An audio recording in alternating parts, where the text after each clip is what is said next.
I'm going to go ahead and introduce our creative writing coordinator, Marcus Cafagna, who will then introduce our featured speaker for this evening. So please help me welcome Marcus Cafagna.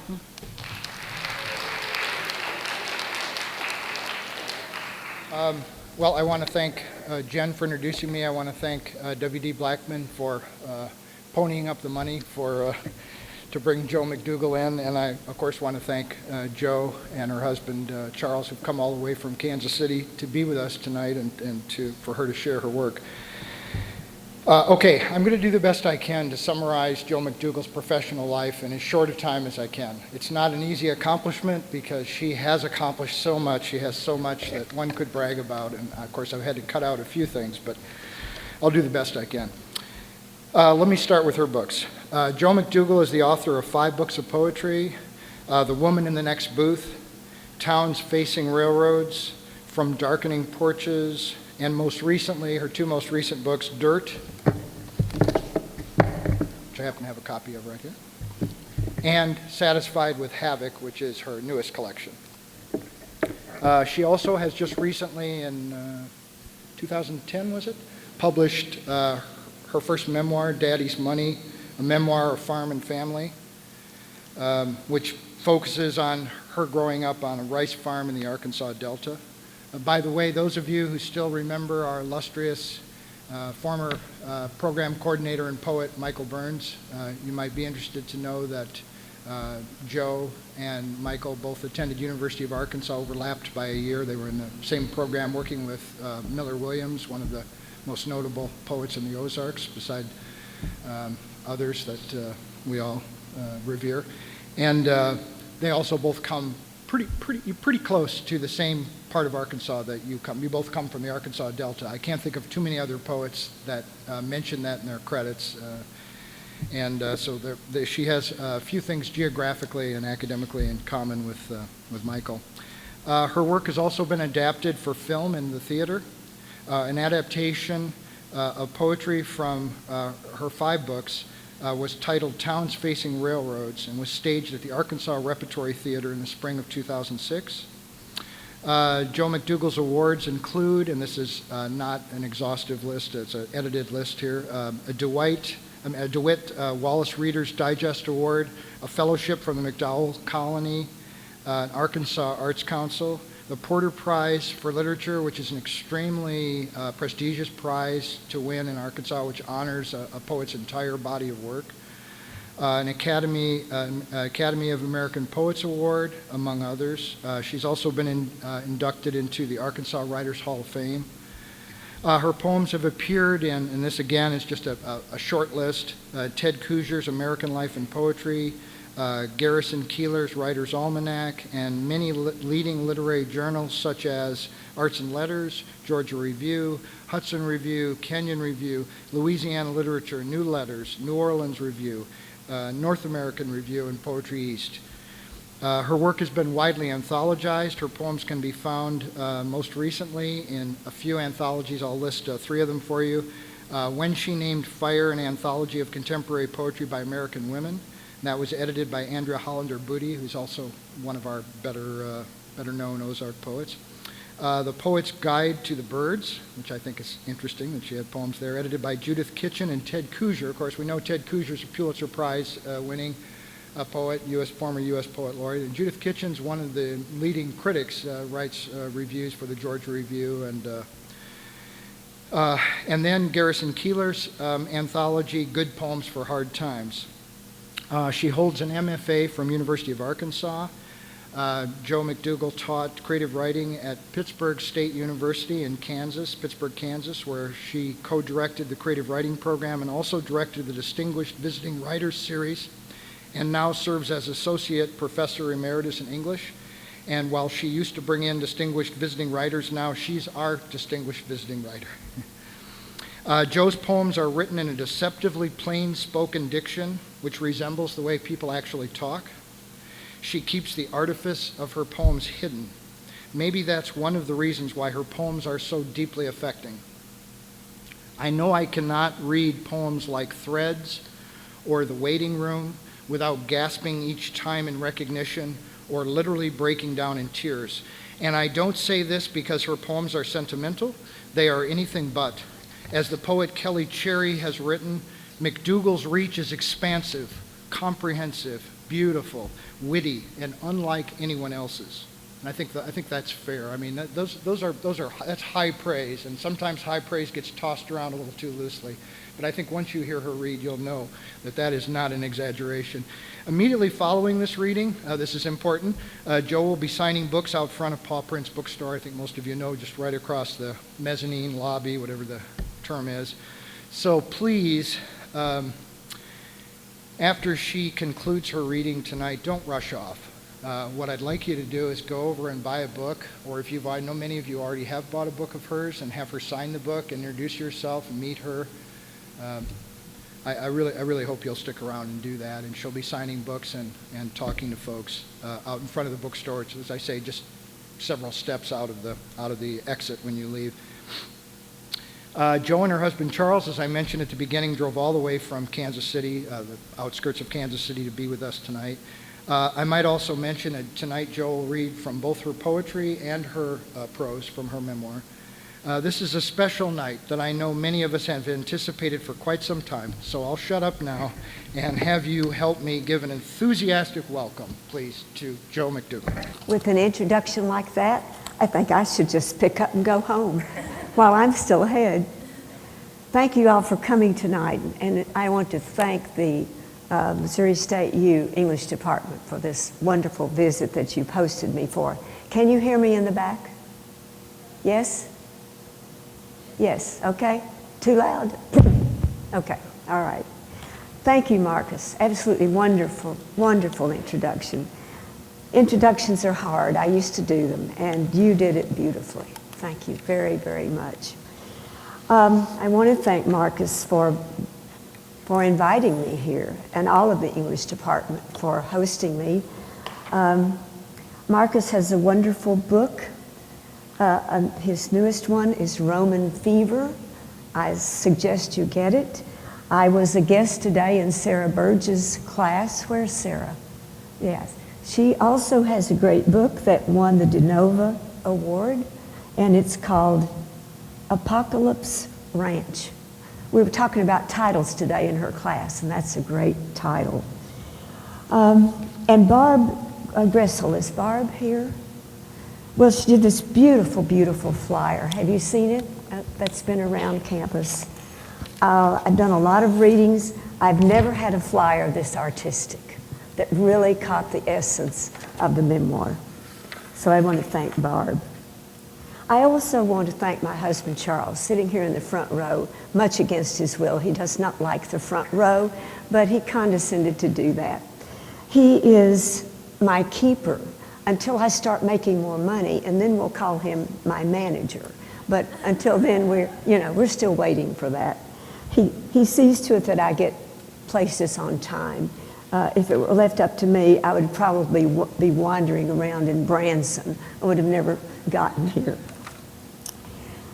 And I want to thank all of you who are here tonight. You could be home, watching TV, playing with the dog, or praying for the Chiefs football team. God knows they need it. We live in Kansas City, and we can hardly bear the headlines in the sports page every weekend.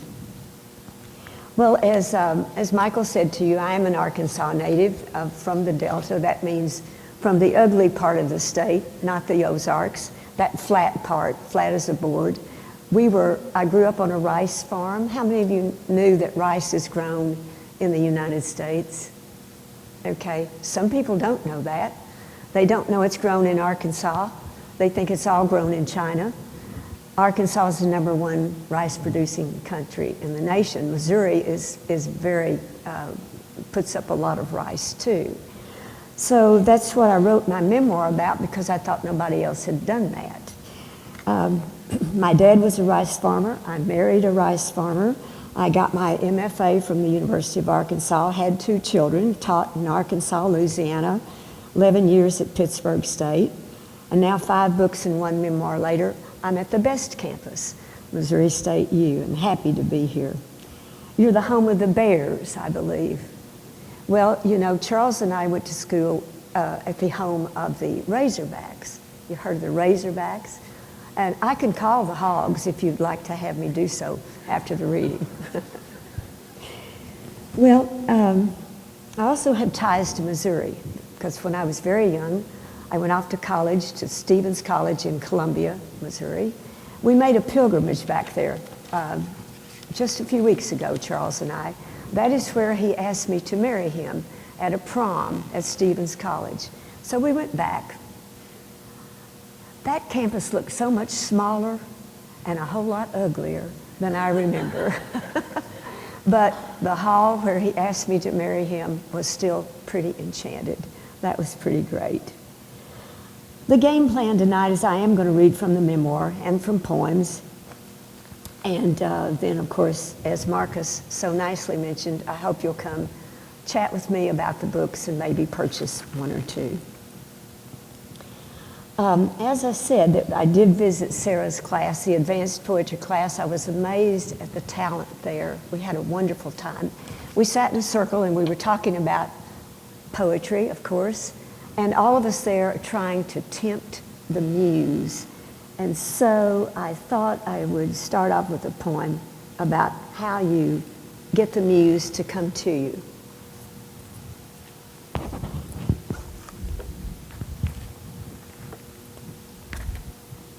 Tempting the muse. Tilt your head provocatively round your vowels. Make a place for him in the cleavage of your breasts and hope for the best. What you'll get is anybody's guess. Once I pulled out all the stops and a pickpocket wandered in, reeking of booze and need and once death, who apologized for getting the wrong house and went on his way, but not before his eyes, red as a red snapper's, undid every button of my dress. Well, you know, they tell me sex sells, so that's what I'm hoping for.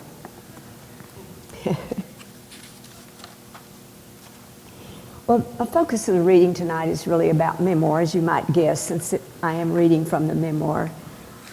And I dedicated the book to my parents, who of course are gone now, which is kind of a blessing, because if you're going to write a memoir, you might want to wait till they're all gone, so that they can't correct you and say, "You didn't get that right, honey. Sorry, it was not that way." And I'm sure that's what my mother and dad would have said. But here's a poem about them. The challenge about being mainly a poet and you start to write a memoir is that by the time I decided to write it, I had already written a lot of the material into the poems. But a poem does not a chapter make. And so I realized that if I wanted to really tell the story of my grandparents and parents who made that farm possible in Arkansas, I would have to write a memoir. But this is a poem about, in tribute to my parents really, called Paying Attention. Coming home to visit my parents' graves, I enter the house where I was born. My mother sits at a table sewing, her eyes a deepening blue. My father comes in from the fields. Until now, I've never known that intent young man, that slender woman who lean toward each other and touch hands and rise together to climb the stairs. Long vistas of the fields dissolving as dusk puts down its roots. Can you still hear me in the back? Okay. Now, how many of you have written a memoir or writing one or thinking about one? Well, bless your hearts, all I can say. It's such a challenge because what do you leave in and what do you take out? And also the field is very much cluttered. I read a New York Times book review last year, and this is a poem. I don't like writing about the dead, conjuring them in language that some of them never would have used. pushing them on stage saying go. It doesn't have to be the truth. Something's varnished about it. All Klieg lights and rouge, all glistery shadows. Yet what else is there to do? Shouldn't you, reader, be led to see these glossy, passionate, stumping souls who once plowed a field in the teeth of a tornado, waltzed with a wooden leg, sashayed an armadillo on a leash? Perhaps not. Perhaps you've already left the page, dealing with your own ghost, throwing them over your shoulder like salt. A grandmother, a child, a brother missing in action who smoked every day a pack of Camels and had a way with mules. When you're writing a memoir, one of the hardest things to do is to get the facts in the story without being truly boring. But you have to get them out of the way. You have to get the 5 W's out of the way: the who, the where, the what, the when. So I do that on the second page. Daddy, the son of Belgian immigrants, was christened Leon Joseph Garreau, correctly pronounced Garreau, but Americanized or Arkansasized to Gayro. He farmed rice, oats, and soybeans on Arkansas's Grand Prairie, a subregion of the Delta, named for its Sargasso Sea of prairie grass, now essentially extinct. Grand Prairie dirt stretches flat as a countertop between the Arkansas and the White Rivers. Our farm, 1,100 acres, was some 30 miles from the legendary Mississippi River. We traded in DeWitt, a town some 75 miles southeast of Little Rock, the capital of the state. DeWitt's population numbered around 2,500 souls in 1935, the year I was born. Well, the downside of writing a memoir is, guess what? Sooner or later, you got to tell your age. It's just inevitable. We were talking today in Sarah's class about the hook, how you get the reader interested. And I had a lot of doubts about the memoir. I did 1,000 revisions. I revised so much that my husband said one day, I think I'm going to call the University of Arkansas Press, he says, and I'm going to tell them to send 3 men in black suits to come to the front door and take the manuscript out of your hands, and I'm going to lock the door behind them so you can't go get it. We were both tired of it by the time we were finished. But the one thing I did know is that I would start the memoir with a scene that has sort of etched itself into my mind forever. Mother places one foot on the chicken's head and yanks.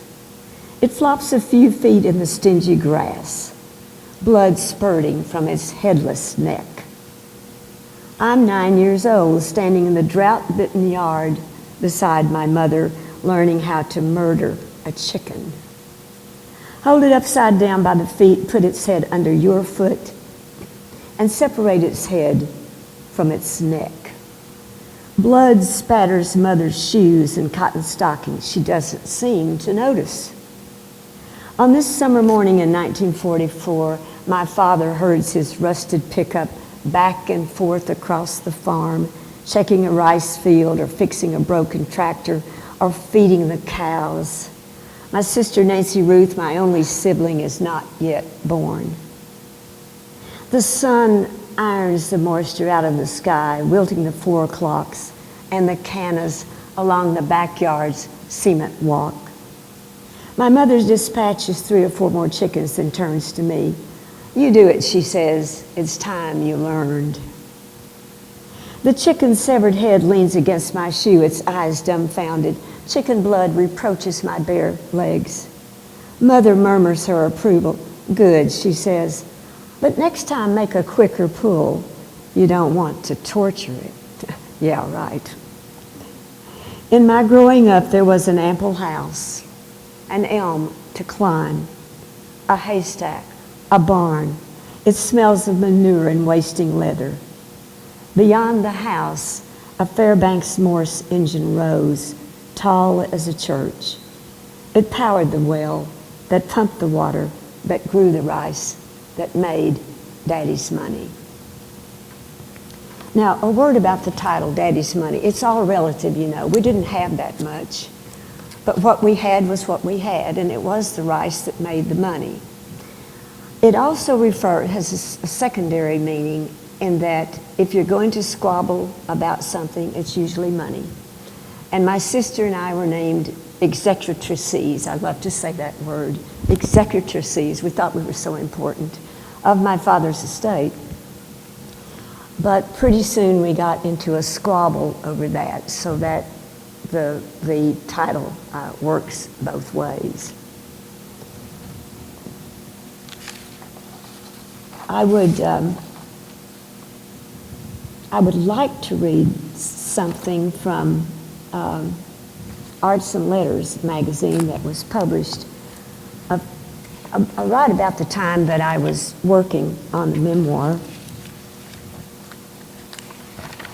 because it has to do with the contentious problems that my sister and I had. In a Delta courtroom, they settle the estate. Like hyenas catching the scent, the descendants gather to maul the carcass.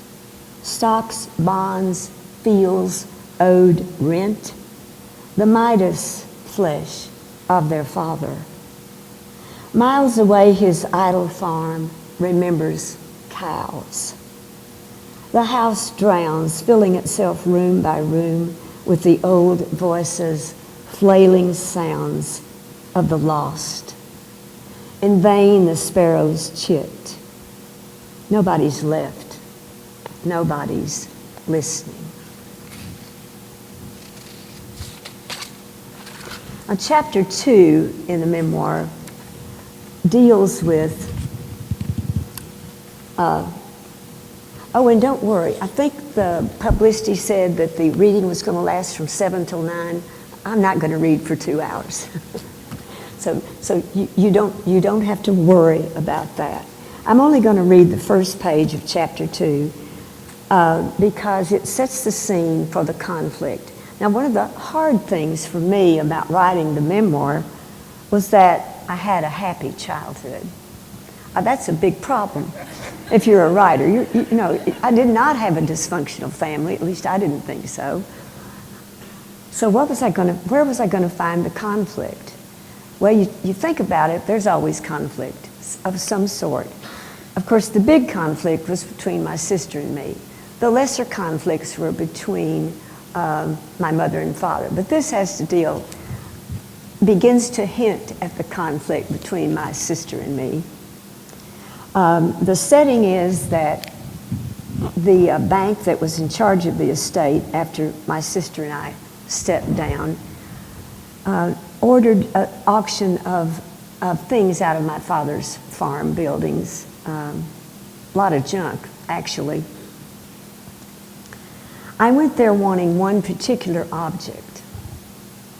Like chicks trailing a mother hen, the crowd, farmers, collectors, antique dealers, and the merely curious followed the auctioneer to file inside my father's farm shop, once his unofficial office, where repairs had been made, the day planned, and orders given to the hired men. The diesel oil smell of the dirt floor rose undiluted, as if Dad had just opened the door and were walking to the vise. We stopped before a child's red, rusted wagon. Pulled from its customary place under the workbench, it languished, smaller than I remembered, most of its paint gone, missing 2 wheels. Yet it seemed to mesmerize everyone. A man standing beside me, an antiques dealer probably, overrode my every bid. Finally, perhaps sensing my anguish, he edged closer to me. "Was that your wagon?" I nodded. He stepped away. Then my sister, calling from the back of the crowd, bid an outrageous price. and the wagon was gone. There's more to follow. If you read the memoir, you'll find a lot of it in chapter 6 and all through the book. Unfortunately, it ended up that my sister and I became estranged, and we have remained so. A fact I'm not happy about, but it's the way it happened. Now, the conflict between my mother and father was the conflict that would come from any normal marriage. But the thing I remember the most about their arguments was that my mother wanted out of the dust of the farm, which I always thought was a little strange because she had also grown up on a farm, but she really didn't want to stay there. She wanted to move into town. My father would have none of that. Dust, Mother hounded my father endlessly. She wanted out of the stuff of which my days and nights and dreams were made. Sounds of mosquitoes, killdeer, and tree frogs, endless fields, honeysuckle and orange, aching moons. Dust and mosquitoes, I despise them. Our house was an easy 3-mile drive from town, partly on macadam, partly on a dirt road straight as a broom handle. Indeed, the dust did spew behind the car in vaulting rooster tails that settled on everything in the house, invited in before air conditioning by the attic fan. How many of you remember attic fans? Yeah, mostly I've got a young audience here. Well, good. Air conditioners are better. It can be rich and poor, but rich is better. My father would respond to Mother's haranguing that he was not about to live in town, that she had, after all, married a farmer. For God's sake, Ruth, you knew what I was when you married me, he'd storm. He reminded her that she had a damn good life. If she'd wanted the trimmed grass, 9 to 5, know what every day will bring you kind of life, he shouted, she should have married that weasel she dated before him, a dentist, for Christ's sake. Well, it didn't help. My mother never got to move to town. There must have been some promises because I ran across an architectural rendering of a house that my dad had ordered, but it never got built, so they stayed on the farm. There's also, of course, plenty of conflict if you grow up on a farm. How many of you grew up on a farm? Or you know people that farm? So you know that the weather is the conflict. The weather is the enemy. And I would spend a week each summer with each set of grandparents. And my grandfather, he's the one who came from Belgium, my paternal grandfather, founded the farm, carved it out of the prairie grass. They would invite me to come for a week, and I would go. And while I was having fun in Hot Springs, Arkansas on the lake, my mother and dad would be facing some problems on the farm. Some 100 miles away from the mountains of Hot Springs, under a delta sky gorging itself on heat, my father stalks through one of his fields, cursing the drought, the shriveled soybeans. Sweat drenches his khaki shirt. It clings to his back like an overgrown barnacle. It doesn't look good, he says to my mother at supper. Don't buy anything you don't have to. He lifts a slice of ham onto his plate. We're still coming home from Hot Springs. In a few days, Mother folds and refolds her napkin. The wall clock, misguided always by 40 minutes, ticks on. She's going to need new school clothes. No. My father slams down his fork. Not until it rains, if it ever rains. Rain, too much, not enough.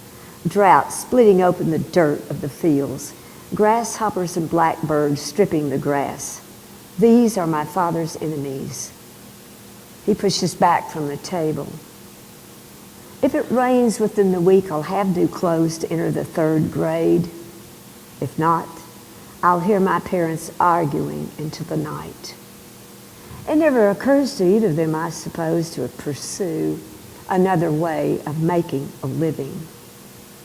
They are beholden to the spreading sunsets of this forever landscape, to the smells of water irrigating a dry field, to the color of rice at harvest like burnt butter.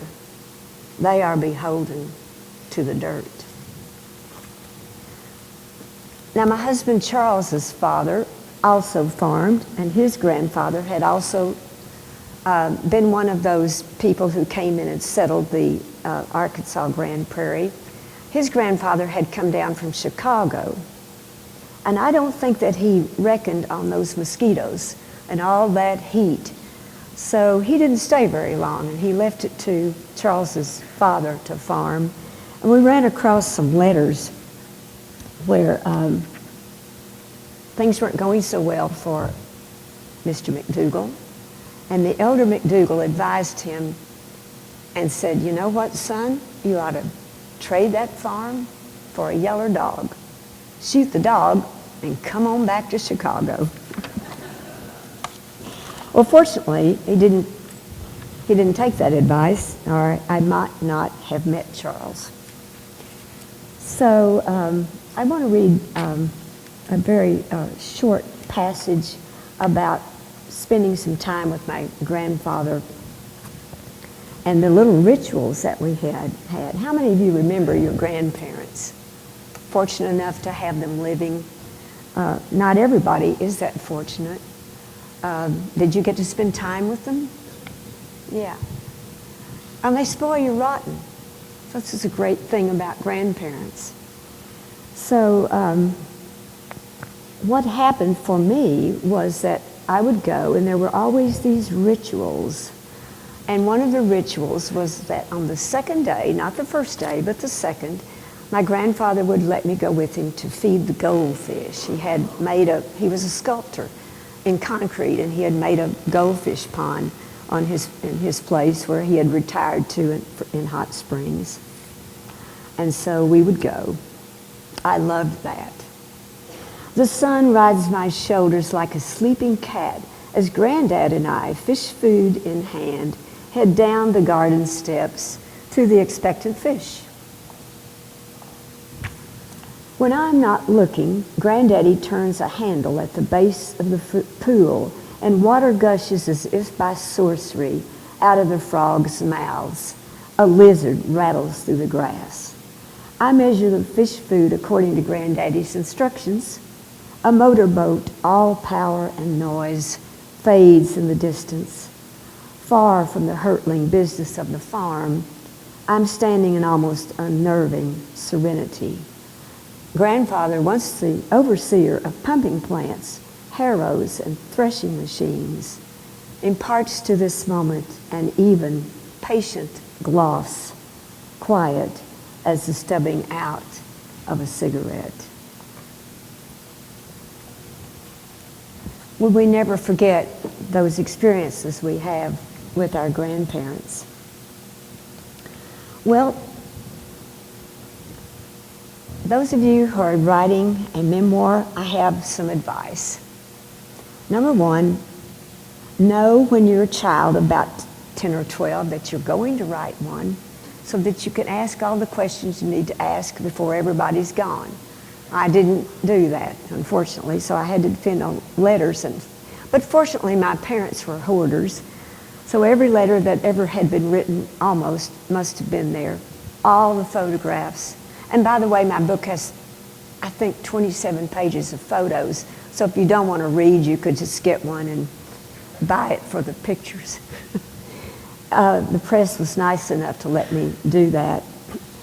The other piece of advice is wait until all your relatives are dead, and then they won't tell you everything that you did wrong.